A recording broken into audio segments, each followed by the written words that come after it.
Okay guys, I have an exciting announcement to make. I am debt-free. I am debt-free. Every loan that I have with anybody is paid in full.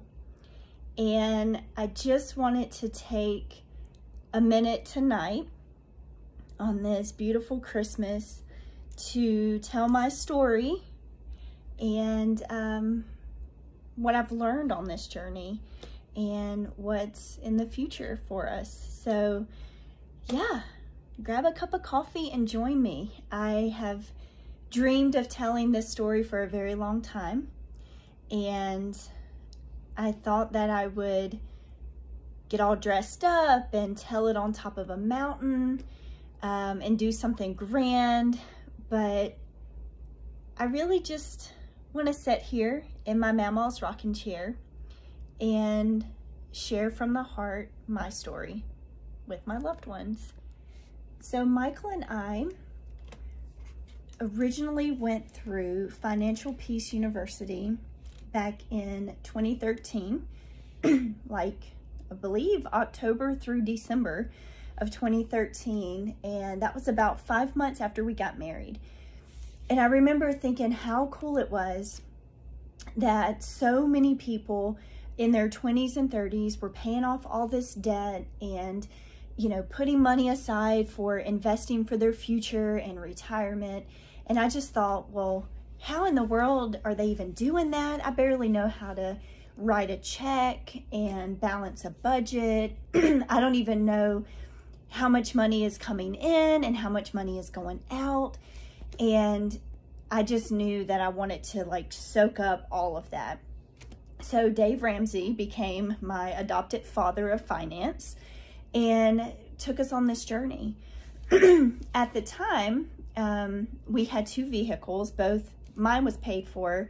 It was an old Mercury Cougar, and Michael had a truck which we owed like $8,000 on. And we decided that since he was going back to school and worked close by, that we would just use one car and he could actually walk across the street from the mall to the college where he worked and went to school. So our first debt that we paid off was a $8,000 on the truck. So we paid, we basically sold it for what we owed on it. And then we had some wedding debt, you know, venue fees, rings, kind of all that stuff.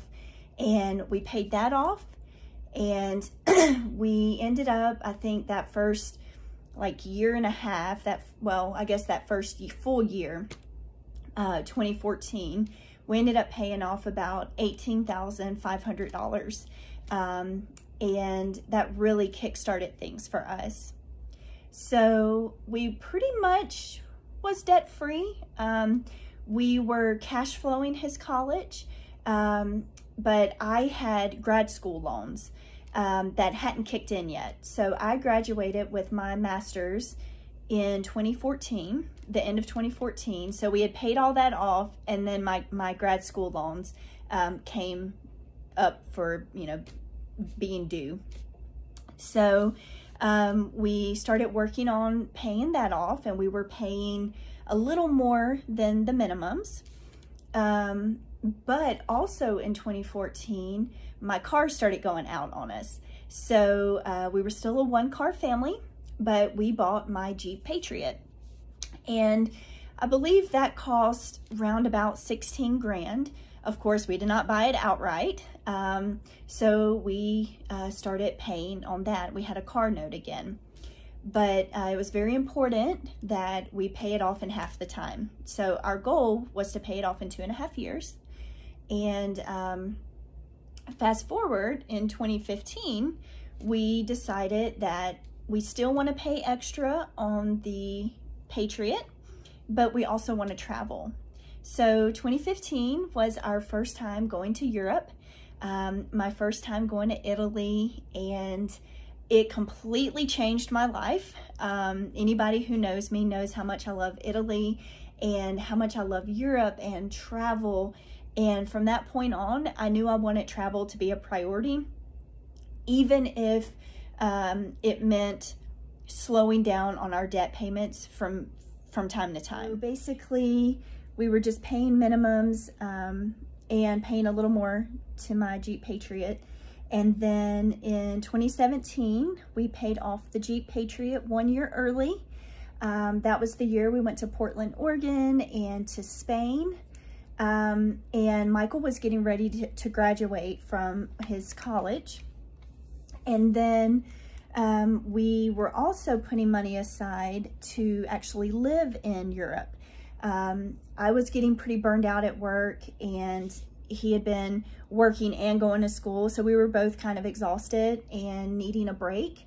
And we thought that it would be really fun to pack everything up and live off of savings and get a motorhome, bring the boys with us, and fly to Europe and pick up our motorhome. And we did that. We actually lived in the motorhome for about 5 months, like exactly 5 months. And in that time, we traveled to 14 countries and so many cities, like 20-something cities. And it was incredible. If I had to do it again, I would, of course, do it a little differently. It was very scary bringing the boys over there. They are the most well-traveled dogs that I know, but it was a lot of logistics and a lot of stress on my shoulders. So I would probably do it a little different next time. I will say there's nothing like having an income to help you sleep at night, because living on savings was very scary.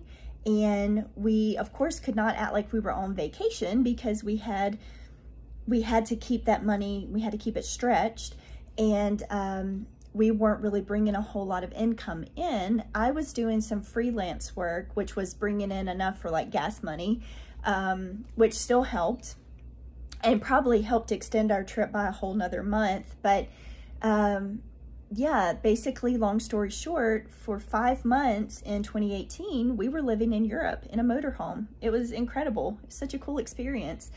And in saying that, we were not paying on any debt during that time. We were,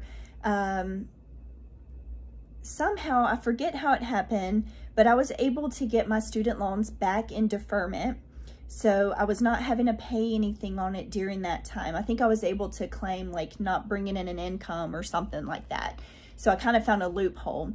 Of course, it was still accruing interest, which it wasn't the smartest move, but I did the best that I knew at the time, right? Fast forward the end of 2018, we came back to the States, and we both were jobless, and an opportunity opened up for us to basically move wherever we wanted to, and to start our life refreshed and in a new place. So we knew we wanted to live in the mountains. We grew tired of living at the beach and the lack of seasons and the fact that it was so hot and humid all the time. After 7 years, we were kind of burned out on that, and me being from Mobile, that's all I ever knew growing up. So we knew we wanted to try something different. We wanted to live in Asheville. That's been my dream since 2015. The moment I stepped foot in this city, I said, this is where I'm gonna live someday. And my eye was always on jobs for dietitians here. However, in 2018, that was not an option. There weren't any dietitian jobs available, but there were some jobs available in other neighboring cities. So we ended up moving to Murphy, North Carolina. Well, we lived in Blue Ridge, Georgia originally, but I was working in Murphy, just over the state line. And it was a lovely little rural hospital with a nursing home attached. And during that time, we kind of agreed, okay, we've got jobs now, we're employed, let's get back on track with our debt. That was my hope. But things don't always go the way we plan. And in 2019, in July of that year, Michael left. And we were still married, but we were no longer together. And that was a very, very challenging time for me to figure out how to pay everything, and how to, you know, live on one income as a newly single woman, not accepting the fact that I was single.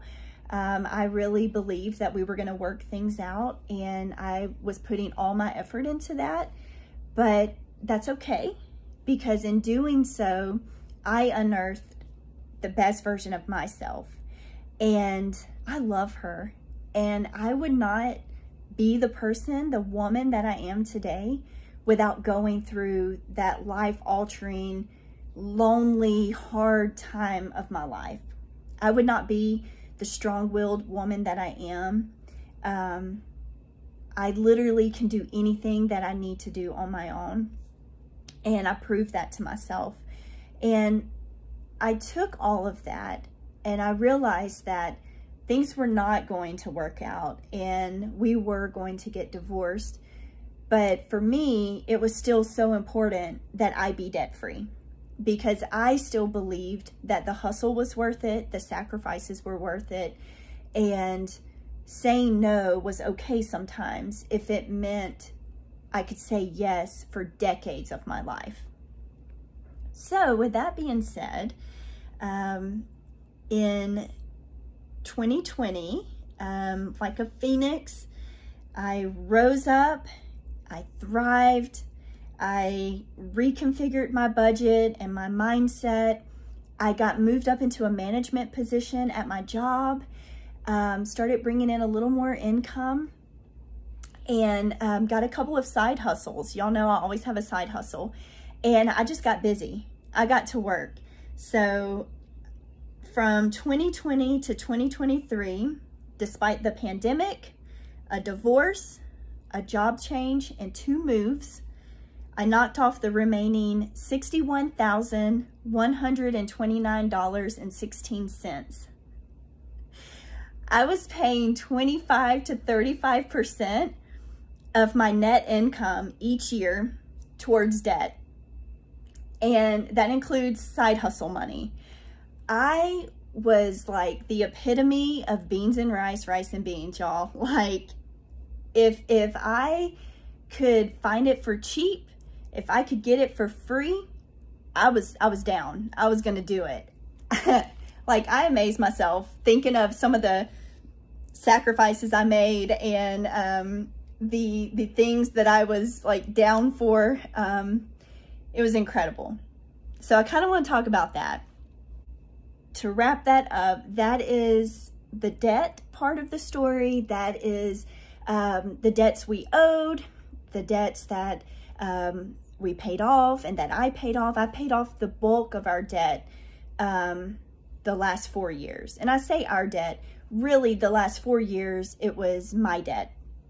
We did pay off a credit card together while we were separated. And we were able to finish that off.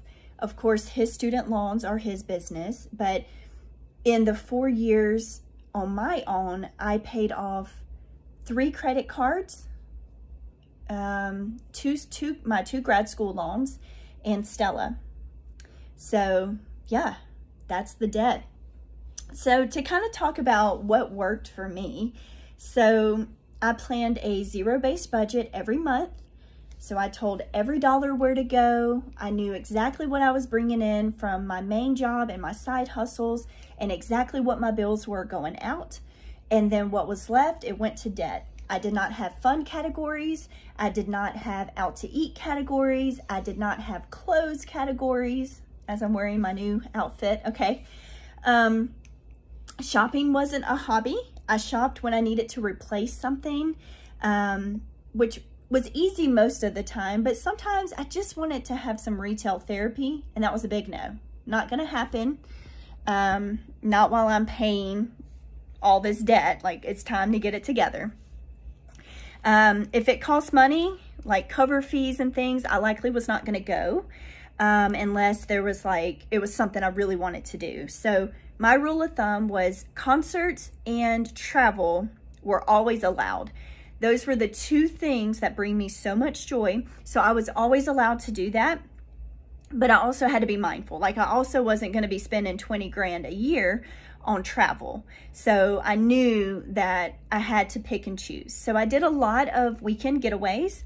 You know, like once a quarter, I would take a little weekend getaway to help reset, because that's what really keeps my cup filled and keeps me from having job burnout.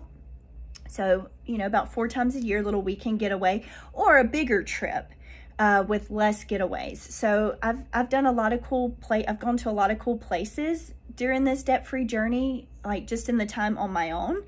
I've been to Memphis and to many little small towns in North Carolina.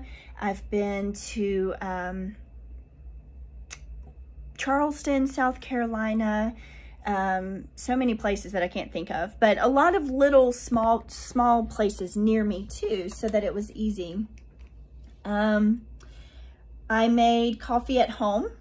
I know that's like a silly one you hear a lot, but it makes a difference. So when I figured it up, I was saving the amount of coffee that I drink. I was saving roughly $1,800 a year if you factor in buying a $5 coffee daily. And that's just one coffee daily. I drink 2 at least a day. But I adore my Lavazza coffee, y'all. Like, since 2015, that is my favorite. I make my own coffee from my Italian lover. If anyone knows me well enough, you know that's my pet name for my espresso maker. I have no regrets. I absolutely prefer my coffee to most places. In 2022, I got super intense about my grocery budget, went total frugal Franny. I knew I was this close to finishing, so I was like aiming to spend less than $500 a month, and that included food for me, food for the boys, toiletries, and household items, less than $500 a month. Currently, right now, I'm keeping it to like $350 a month. Okay, how crazy, right? When I started this, like Michael and I were spending close to $800 on groceries back in 2013 for 2 people in Maui. Like, what were we doing? I reduced going out to eat multiple times a week back in 2013 to maybe once a month. So that's saving about $4,000 a year. I gave up cable and streaming devices in 2013 and seriously have never looked back. So I'm saving about $1,000 a year doing that.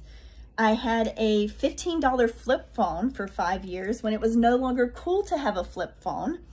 It was a long time before I had an iPhone that I couldn't use with data, or that I could only use with Wi-Fi because I didn't have data on it because I was that cheap. Frugal. What else did I do? Oh yeah, I sold everything of value that I didn't need or want, like clothes, car gear, kayaks, dog crates, dog gates, furniture, an AC unit, a clothes rack, dehumidifiers, kitchen gear, beanie babies, but not my soul. Okay, didn't sell my soul. She's still here. But I sold everything else, and I would do it again in a heartbeat. I was looking for deals everywhere I could to this day. I mean, I've only been debt-free for like a hot minute. But when I was shopping, I seriously went to thrift stores first. I look at the clearance racks first. And I think that will always be who I am. And I'm okay with that. Clearance queen. And then, like I said, I occasionally spent money on things that fueled my soul and made me happy, because this is a long journey. It's a hard journey. It is not for the weak. You have to be so strong-willed and focused, and sometimes you just want to quit, cry, rock yourself in a corner and give up. Sometimes you do all of that in one day.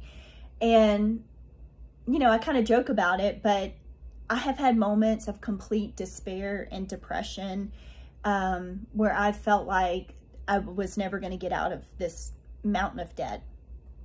And concerts, or a fun little coffee date with a friend, or, you know, a little music festival, or a taco, or a cup of coffee from a cute little coffee shop I haven't had before, you know, a little weekend getaway. Those things kept me going, And while it doesn't need to be something you do every week, because come on, we're getting serious, we're trying hard here, it is something that you need to do every couple of months. The last thing that worked really well that I finally kind of unearthed was last year, and that was doing no spend months. Really? Your girl loves a challenge. Like, I am so competitive, y'all. I mean, roll tide, okay? And spending, like doing a no spend month, where you have these challenges and it's like, hey, try your best not to spend anything on anything that's non-essential. So groceries, you're good, but the extra candy at the grocery store, come on, do you really need it? Do you need more cleaning products, or can you stretch what you've got, right? Do you need more socks because yours have holes in them, or can you just suck it up for this month? Come on, Buttercup. That hole has been there, right? I have saved so much doing that, and it helps keep me motivated. So this year, I actually did that like every other month. And believe it or not, there were 3 months where one month I only spent $4 on non-essentials. What? I had a month where I only spent $26, and I had a month where I only spent $12. Now, I had some months that were supposed to be no spend months, and I spent like closer to like $150, which to me is not a cheap month of non-essentials, but sometimes things come up like concerts or family in town or something like that. But overall, it really kept me on track. So I want to switch gears and talk a little bit about the side hustles that I worked. In case any of you are curious, most of these are specific to my field as a dietitian, but some of these things can be replicated, or maybe it gives you some ideas to put some skills to the test and bring in a little extra income. Just remember, like, even $50 a week is $200 a month, right? Like, that's gas, you know, or that's half your grocery bill. So anytime you can, you know, trade time for money when you need it, it's worth it. And eventually I'll be in a place where I won't need a side hustle. You know, I'm not going to know what to do with myself because I've been a dietitian for 12 years and I've always had a side job. Always. So let's talk about them.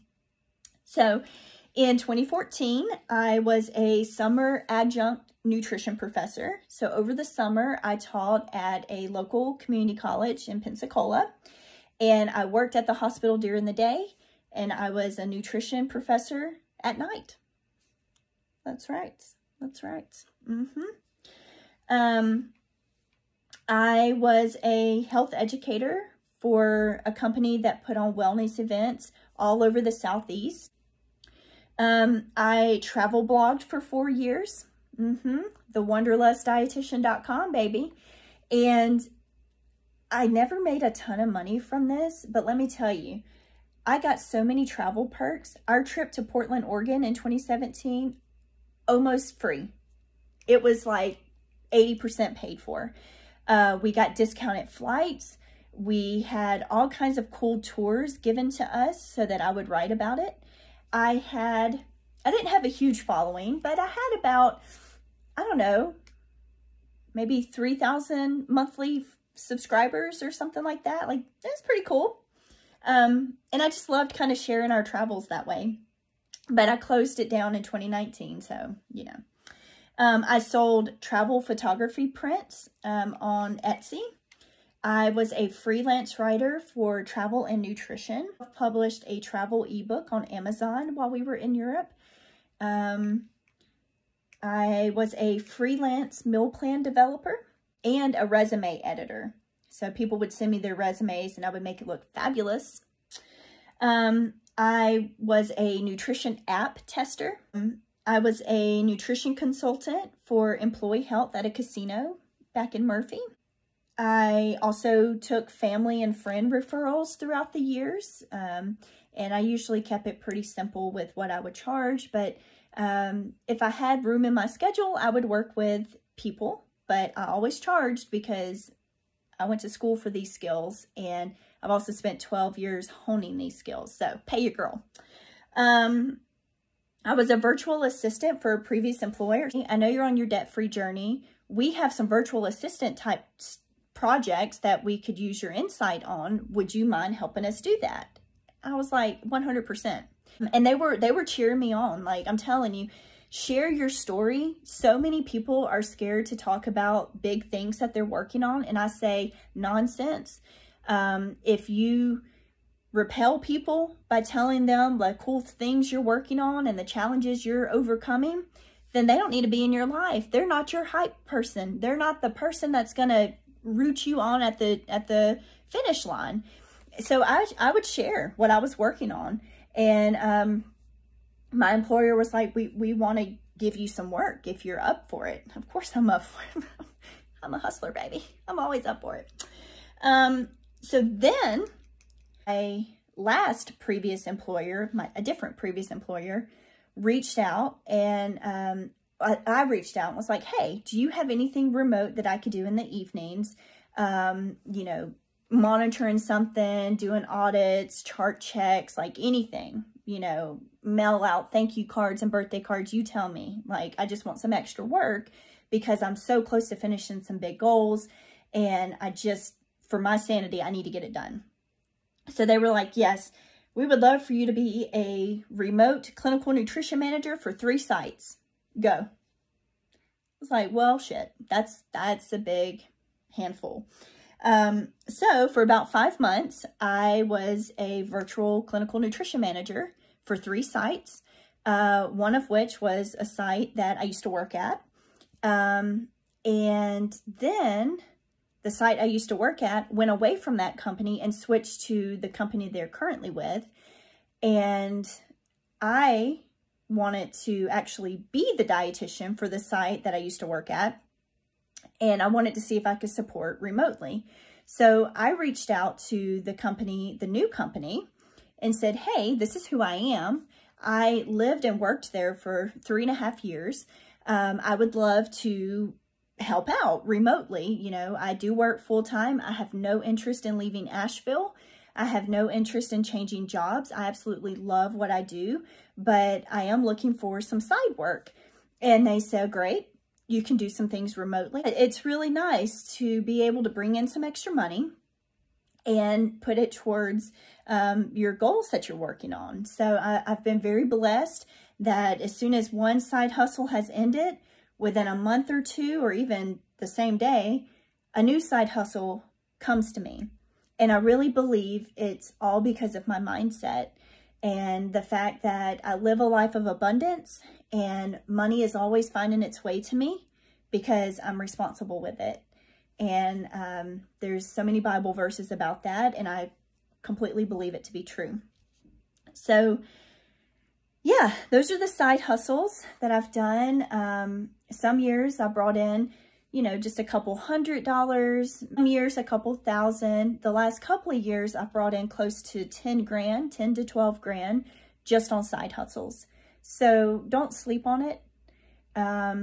It doesn't have to be a second job that you have to go on site for. Look and see what you can do remotely. I promise you, if you've got skills, there's a market for it. Don't be afraid to ask. Don't be afraid to look for it. Don't be afraid to do something that sounds silly, like testing a nutrition app. Actually, that was actually kind of cool. But don't be afraid to do little things like that, because even $50 is more than what you had without the job. Just saying. So let's talk about some of my reflections of my journey.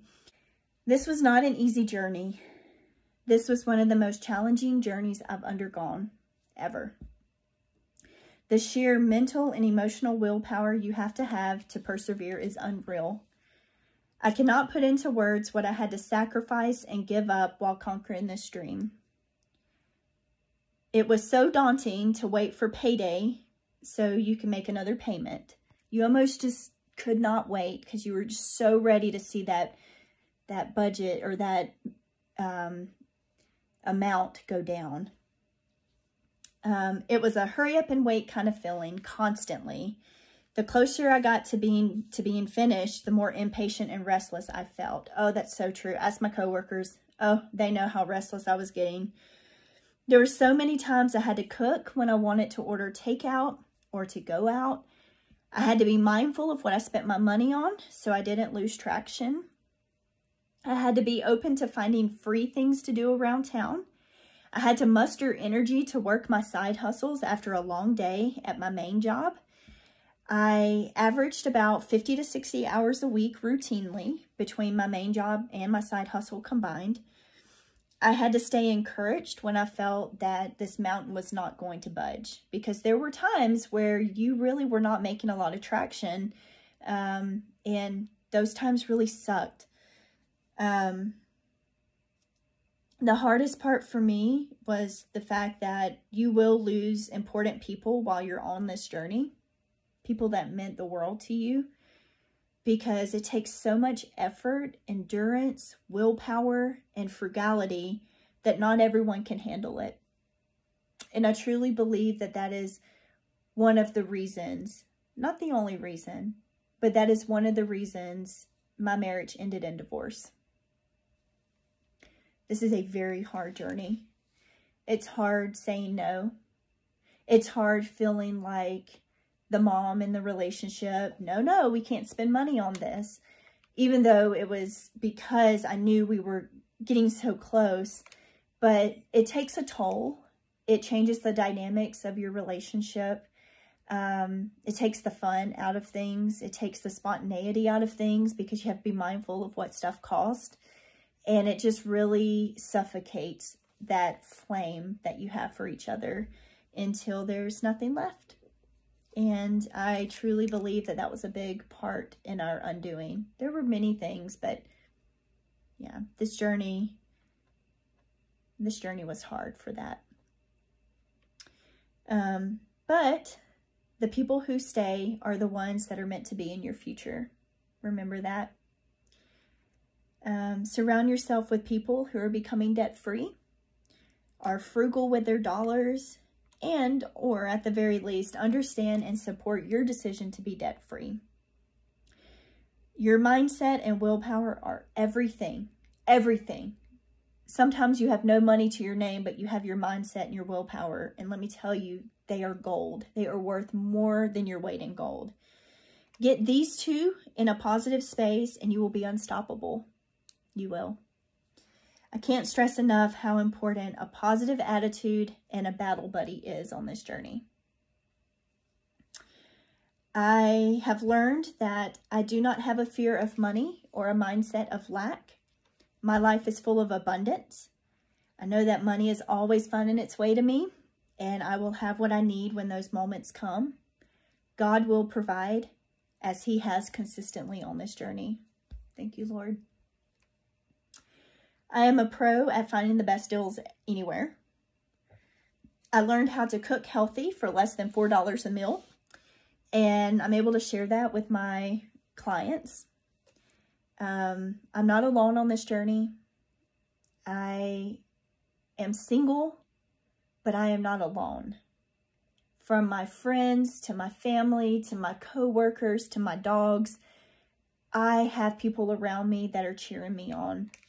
And anyone who isn't cheering you on, cut them out. Don't give them a chance to apologize or to change their ways. They're gone. Don't even look back. They're not coming with you to your future. YouTube was a treasure trove for inspiration. It kept me motivated and on fire. Y'all, I'm telling you, YouTube has been the best thing that's ever happened. Like, seriously, I have learned how to replace washer and dryer parts on my Jeep. I've literally done all this myself. And motivation for all kinds of financial stuff, all kinds of savings goals and challenges and investment tips and anything your little heart wants to know about finances that you never knew. YouTube, I'm telling you. People are like, how do you know so much? YouTube. Getting on a budget is only hard for the first 2 months. The actual hard part is staying self-motivated to stick to that budget. And it's only as good as your willpower. I told everyone that I was working on being debt-free. I literally spoke my dream into existence. There were a few people that said I would always be in debt and it was just a part of life. However, that is not my truth. Most people were very excited that I was on this journey and thought it was so cool that I was working on these big goals at such a young age. And they supported me by doing cheap things or free things with me. Like I said, 2 of my previous employers offered virtual jobs to help support me on this journey.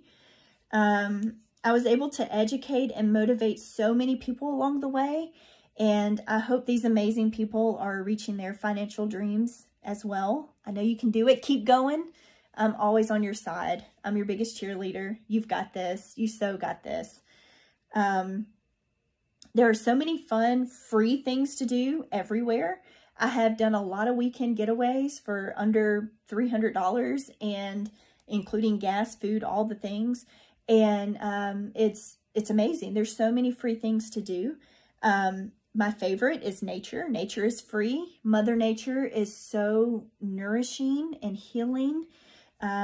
It's uplifting and beautiful. Nature is both gym and therapist. I probably am in some of the best shape of my life, muscle-wise, and overall, my mental health is pretty good. I wouldn't say this month is a good indicator, but yeah, I mean, when I was going through my divorce, nature and hiking was the best thing I could have ever done versus turning to drugs and alcohol or random dudes. Like hiking, chef kisses. It's the best. Also, you have plenty of clothes in your closet, okay? You have plenty. Quit buying more. Purchase clothes that are well-made and are functional for multiple seasons. Clothes that can mix and match with what you already got.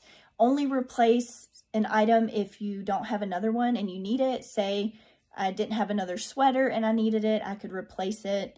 But mix and match what you've got. It's like a creative outlet, okay? Cancel your gym membership. You heard me. This is another self-motivation thing. Okay, you've got to have the willpower. But cancel your gym membership. Unless it's like Planet Fitness for like $10. But you can do so much from your home. I literally have not had a gym membership since 2018. And I don't think I'll ever get one again. I love working out from home. I work out every morning. I go and make myself a cup of my own coffee. I have my bathroom right here. I work out in my room like 3 to 5 days a week. You can also work out outside. You can possibly invest in a few dumbbells or booty bands or, you know, TRX or chin-up bars or something like that. Like invest in that. But then you could take that outside and work out. You can work out inside. Just go do it. You can also do things like hiking and walking and jogging and kayaking and dancing and all those things. You don't need a gym membership. Don't pay that. You can usually fix things yourself. I already said that about YouTube tutorials. And lastly, my favorite, be the freak, the weird one, the one going against the grain. Society gets it wrong a lot. Your life will be richer for it. Make people wonder, how do you do it all? Where did you learn that? How did you even come up with this being a goal of yours? One day at a time. You've got this, okay? If I can do it, you can do it. And I will say the thing that kept me going was knowing my why. W-H-Y. I know that money doesn't buy happiness. Okay, kind of. All right. I mean, really. If you had a little extra money, wouldn't you be a little happier? Okay. But it buys experiences. Okay. And I will always choose an experience over a material item every single time. Okay. Except maybe a good cup of coffee. Okay. You know, buy your girl a latte, cappuccino. Anyway, what I always thought was, you know, when I'm on my deathbed, I'm not going to remember the newest iPhone or Apple Watch, the trendy new clothes that I had, that I went out to eat a lot, or whatever happened on that one show that one time. I'm going to remember the people in my life, the experiences that I had, the views that took my breath away. I'm going to smile when I replay my favorite songs being sung to me in person at a concert. I see you, Backstreet Boys. Nick Carter. Just gonna keep that right here. Here's my heart. Yeah. You are going to remember sunrises, sunsets, the smell of the forest after a summer rain. And all of these things are what create lasting memories. And I want more of that. I want more of that. I want more laughter, more joy, more adventures. I want to build up my friend group here in Asheville, the city that I love so much, the city that I saw myself living in, and another dream of mine has come to fruition. So overall, my why is to have financial freedom from debt so that my money can go towards traveling this big old beautiful world, and to be able to eventually work part-time as my semi-retirement plan in my 50s and 60s. I want to give myself and the boys the happiest life possible, full of freedom, love, adventures. I want to feel safe from mishaps like this recent vet visit and having to take Stella to the mechanic after having her paid off a week before. Like, I want a cushion to not have to worry about those things. I want to know that I can live as if I'm retired while I'm young enough to actually enjoy those things. Can I get an amen? Amen. Okay. So what now for us? So after surviving this debt-free process, okay, I'm changed for the better. I'm changed forever. There are some habits that I'm so glad are broken. Like, I will never go into debt again except buying a house. I have no interest in a gym membership, cable, the newest technology as soon as it goes out on the market, eating out for more than half of my meals, and purchasing fast fashion. Like, I have no interest in doing any of that again. We're going to leave that behind in my 20s. Sayonara. Let's be honest. Free is still for me. Okay. Who got tired of me saying that? Okay. Especially my coworkers. Free food at work. Yes. Lunch and dinner, please. And thank you. Give me the cheap, fun adventures between my big travels any day. I still want to go hike every trail that I can. And that's mostly free, but I'm good with that. It's my favorite hobby. But at 34, I am happy and healthy. I have 2 amazing pups that are about to be even more spoiled. I get to live in these beautiful mountains. I love my career. I love my city. I have the most amazing people in my circle cheering me on, and I'm debt-free. I am debt-free. I did it. I did it. So one of my favorite verses in the Bible that I've really hung to this whole time. I have been blessed beyond measure, and I give all the glory to God above that I have conquered this mountain. Truly I tell you, if you have faith as small as a mustard seed, you can say to this mountain, move from here to there, and it will move. Nothing will be impossible for you. That's Matthew 17, 20-21. It is so true. These mountains are moving up in here. They are moving.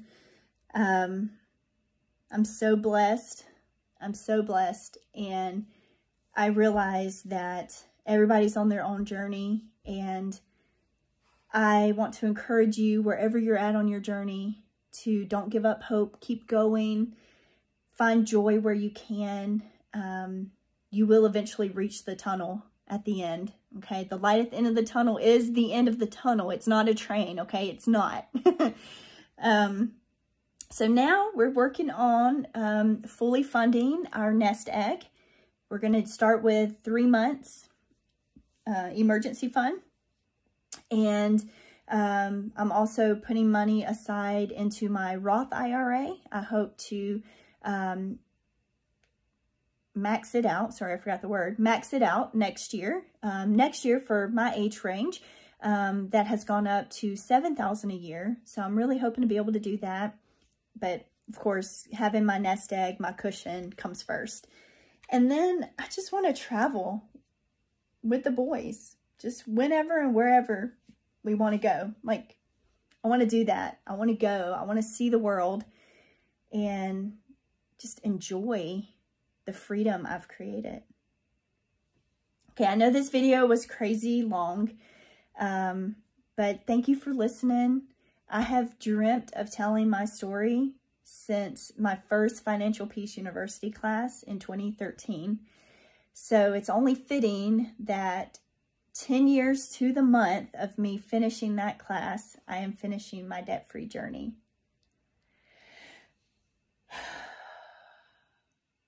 And if you watch this whole video, I love you so much. I love you so much. Thank you.